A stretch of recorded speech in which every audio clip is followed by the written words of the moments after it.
on, we will teach you how to introduce your name using sign language, okay? We'll teach them how to say their name using A, B, C up to Z, okay?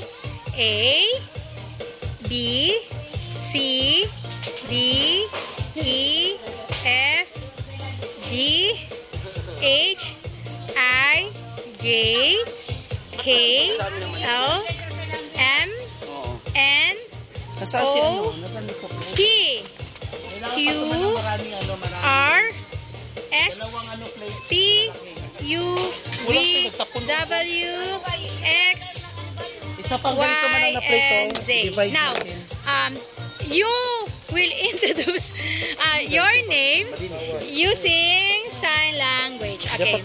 Example, my name is Lailani. I'll spell out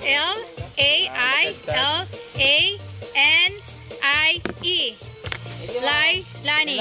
Kaya merong sign lang, may pa ganon, tapos pag ganon na letter, hanapin mo yung pinaka prominent part of your face, like may minunal ako dito. So I will put letter L here, Lailani.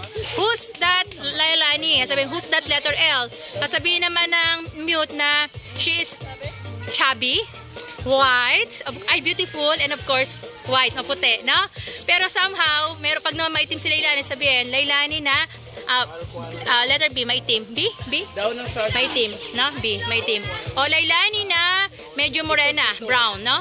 So, since I am white and beautiful and sexy, gano'n, no, Lailani? So, that's my name. Okay? How about you, Rochelle? How about you? My name is R-O-C-H-E-L-L-E. Rochelle. Okay, kasi siya ay Chinita.